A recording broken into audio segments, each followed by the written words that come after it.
Hello friends, कैसे हैं आप लोग। आइए स्टार्ट करते हैं अगला टॉपिक जिसका नाम है ऑडिट रिपोर्ट। आज की इस क्लास में हम डिस्कस करेंगे और समझेंगे ऑडिट रिपोर्ट क्या है और कितनी अलग अलग तरह की ऑडिट रिपोर्ट्स होती हैं। तो आइए शुरू करते हैं आज की ये क्लास ऑडिट रिपोर्ट।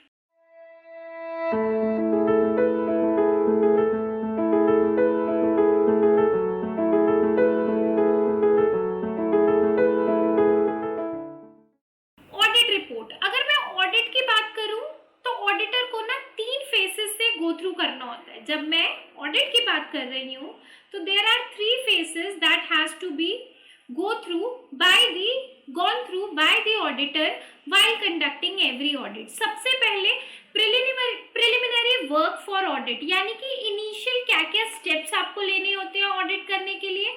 फिर उसके बाद यानी कि आप ये कह सकते हैं फर्स्ट स्टेप वो है ऑडिट की तैयारी, दूसरा एक्चुअल में ऑडिट करना, और लास्ट जो सबसे इंपॉर्टेंट है कंक्लूड करना अपने ऑडिट को, यानी कि ऑडिट रिपोर्ट को सबमिट करना।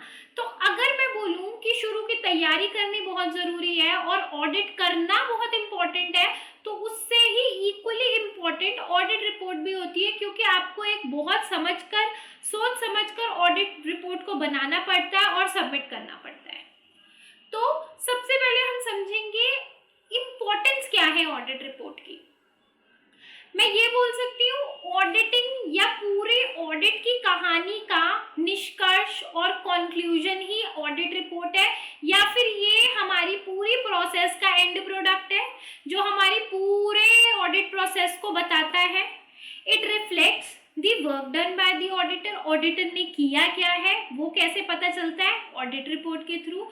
और या मैं इसको बोलूं कि ये वो इंस्ट्रूमेंट है जो ऑडिटर ने क्या अपनी responsibility regarding truth and fairness of the financial statement पूरी करी है। आपने कितने अच्छे से काम किया है that will be reflected by the audit report prepared by you as an auditor. Audit report की बात करूं तो कंपनी के फाइनेंशियल स्टेटस की जो रियल पोजीशन है वो अलग अलग लोग जान सकते हैं by seeing the audit report. तो आप समझ सकते हैं कि कितनी इंपॉर्टेंट होती है ये हमारी ऑडिट रिपोर्ट, राइट। तो आई होप यहाँ पे आपको समझ आ गया हो कि इम्पोर्टेंस क्या है ऑडिट रिपोर्ट की, कितनी जरूरी है ये हमारा थर्ड फेज जिसमें हमें हमारे किए हुए सारे काम को कंक्लूड करना है और इसमें कोई गलती नहीं होनी चाहिए, क्योंकि आप यहाँ ऑडिट के लिए आए, आपने ऑडिट किया, कैसे किया और कितना बढ़िया किया, that will be reflected only by the audit report. सबसे पहले आती है अनक्वालिफाइड ओपिनियन। जैसे कि हमें पता है ऑडिट रिपोर्ट में ऑडिटर को अपनी ओपिनियन देनी होती है।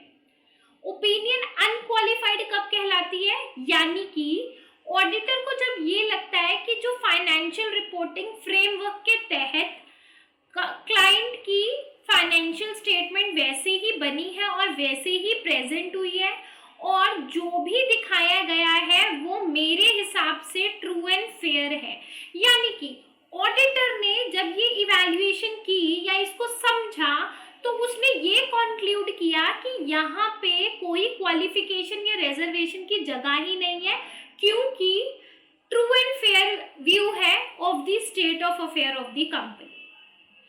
Unqualified opinion does not have any negative reservation in respect of matters, यानी कि आपने कोई नेगेटिव रिव्यू दिया ही नहीं है। एन अनक्वालिफाइड ओपिनियन इंडिकेट्स कि जो फाइनेंशियल स्टेटमेंट प्रिपेयर की गई है वो as per general accepted accounting principles के हिसाब से ही बनाई गई है जो कि आईसीआई इशू करता है, यानी कि फाइनेंशियल स्टेटमेंट गैप के अकॉर्डिंग ही प्रिपेयर की गई है और कंसिस्टेंटली उसको ही फॉलो किया जा रहा है। तो मुझे ऐसा कुछ नहीं मिला जिसमें मैं ये बोल सकूं कि इसमें कोई रिजर्वेशन या क्वालिफिकेशंस थी, कोई कमी थी। एज पर मी सब कुछ साफ सुथरा है और ट्रू एंड फेयर व्यू है। ये थी मेरी as an auditor unqualified opinion.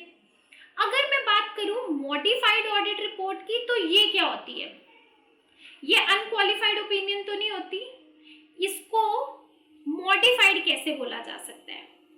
आप modified as per SA 750 auditor report is considered to be modified अगर उसमें ऐसे कुछ मैटर्स, आपकी रिपोर्ट में ऐसे कुछ मैटर्स बताए गए हैं जिससे ऑडिटर ओपिनियन पे कोई असर नहीं आया, या फिर ऐसे मैटर्स भी बताए गए हैं रिपोर्ट में जिससे ऑडिटर ओपिनियन पे फर्क पड़ रहा है, जैसे कि qualified opinion, disclaimer of opinion या एडवर्स ओपिनियन। मैं रिपीट करती हूँ, अनक्वालिफाइड रिपोर्ट तो हमने समझ ली, मॉडिफाइड का मतलब है ये वो ऑडिट रिपोर्ट है जिसमें ऐसे मैटर्स हैं जो ऑडिटर की ओपिनियन को अफेक्ट नहीं करते या ऑडिटर की ओपिनियन को अफेक्ट करते हैं, जैसे कि qualified opinion, disclaimer of opinion या एडवर्स ओपिनियन।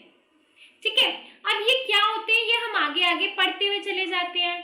अब ऐसी कौन सी सर्कमस्टांसेस होते हैं जहां पे ऑडिटर को जो रिपोर्ट देनी होती है वो अनक्वालिफाइड नहीं होती, अगर उसके काम करने में क्लाइंट की तरफ से बहुत सारी रिस्ट्रिक्शंस है, that is called limitation on scope. Limitation on scope का मतलब है आप एज एन ऑडिटर ठीक से काम नहीं कर पाए, क्लाइंट ने बहुत सारे सर्कमस्टांसेस ऐसे क्रिएट कर दिए जिससे आप ठीक से काम नहीं कर पाए, तो ऐसे केस में आप या तो क्वालिफाइड ओपिनियन दे सकते हो या disclaimer of opinion. Disclaimer of opinion आप तब देते हो जब आपको जो जो चीजें चाहिए होती है वो मैनेजमेंट द्वारा नहीं प्रोवाइड की जाती और आपके ऑडिट के स्कोप को लिमिटेड कर दिया जाता है, क्योंकि कायदे से मैनेजमेंट का फर्ज बनता है कि ऑडिटर जो जो जब जब चीजें मांगे आपको प्रोवाइड करानी है। अगर आप उसको चीजें अवेल नहीं करा रहे हो, उसकी रिक्वायरमेंट्स फुलफिल नहीं कर रहे हो, तो उसका स्कोप लिमिटेड हो जाता है, जिसकी वजह से वो एक ट्रू एंड फेयर व्यू अपना इवैल्यूएट नहीं कर पाता और यू कैन से ऑडिट ठीक से नहीं कर पाता। डिसएग्रीमेंट विद मैनेजमेंट, ऑडिटर कई बार मैनेजमेंट से डिसएग्री होता है क्योंकि बहुत सारी जगह डिस्क्लोजर्स जो दिए होते हैं वो ठीक नहीं होते फाइनेंशियल स्टेटमेंट में, या फिर compliance of financial statement with relevant regulations नहीं फॉलो हो रहे, तो that is called a disagreement with management. Management जैसे ठीक कह रही है आप उससे बिल्कुल भी अग्री नहीं हो। क्वालिफाइड ओपिनियन और रिपोर्ट क्या कहती है? क्वालिफाइड ऑडिट रिपोर्ट वो होती है जहां पे auditor true and fair view तो देता ही है लेकिन कुछ रिजर्वेशन को सब्जेक्ट में मेंशन करके, यानी कि जैसे कि ऑडिटर ऐसे बोलता है subject to the above we report that the balance sheet show a true and fair view, यानी कि इन चीजों को छोड़ के बाकी चीजों पे मेरा ओपिनियन ट्रू एंड फेयर सब कुछ ठीक है। अब ये कौन सी चीजों को छोड़ के बोला है? That is called the part of reservation, वहां पे दी जाती है, रिजर्वेशन बोल दो या क्वालिफिकेशंस बोल दो, तो that is called qualified opinion. Disclaimer of opinion when auditor is unable to form an overall opinion. Disclaimer of opinion जब मैंने आपको बताया आपका काम करने का दायरा लिमिटेड कर दिया जाता है और वो चीजें समझना आपके लिए बहुत जरूरी है in order to get sufficient appropriate audit evidence, जिसकी वजह से आप अनएबल है to express an opinion on financial statement. तो आप सीधा डिस्क्लेमर दे दोगे जी मेरे को तो लिमिटेशन फेस करनी पड़ी, मेरा स्कोप ऑफ वर्क बहुत लिमिटेड कर दिया गया क्योंकि मैनेजमेंट ने मुझे बहुत सारी चीजें जो कि मटेरियल थी टू फॉर्म एन ओपिनियन जो मुझे नहीं करने दिया, या फिर मैनेजमेंट ने उतना मेरे साथ कोऑपरेट या सपोर्ट नहीं किया, उस केस में आप डाल देते हो disclaimer of opinion. It may happen in situation जहाँ पे बुक्स ऑफ अकाउंट्स कंपनी की इनकम टैक्स अथॉरिटी सीज कर देती है या फिर ऑडिटर को कुछ इन्फॉर्मेशन प्रोवाइड ही नहीं करी जाती, या फिर जैसे मैंने आपको बताया स्कोप ऑफ ऑडिट बहुत लिमिट कर दिया जाता है, तो वहाँ पे क्योंकि आपको सारी चीज़ें अवेल नहीं हो पाती तो आप अपना डिस्क्लेमर ऑफ ओपिनियन दे सकते हैं। उसके बाद एक और ओपिनियन आता है that is called piecemeal opinion. Okay, अगर ऑडिटर फाइनेंशियल स्टेटमेंट इवैल्यूएट करता है और उसको पता चलता है कि सिर्फ पार्शियल पिक्चर क्लियर है या फिर पार्शियल ट्रू एंड फेयर है, वहां पे आप देते हो पीसमेल opinion. He may report that he is unable to express an opinion limited to certain. जो आपने कुछ आइटम्स पे वेरिफिकेशन कर ली, उस पे आपने बोल दिया this is true and fair, apart from कुछ ऐसी चीजें थी जो आपको ठीक नहीं लगी, यू कैन से लिमिटेड, कुछ लिमिटेड आइटम्स ही आप वेरीफाई कर पाए, तो उस पे आपने ट्रू एंड फेयर दे दी, और जैसे जिन पे नहीं आप दे पाए, such a situation would called as a piecemeal opinion. अगला आ गया आपका एडवर्स और नेगेटिव ओपिनियन। मुझे नहीं लगता मुझे ये समझाने की ज़रूरत है, क्योंकि नेगेटिव रिपोर्ट से ही आपको समझ आ जाएगा कि जब आपने फाइनेंशियल स्टेटमेंट एग्जामिन करी, वेरीफाई करी, और आपने जो भी फाइनेंशियल स्टेटमेंट में दिया आप उससे कंप्लीटली डिसएग्री है, तो उस केस में ऑडिटर देता है एडवर्स और नेगेटिव रिपोर्ट और ओपिनियन।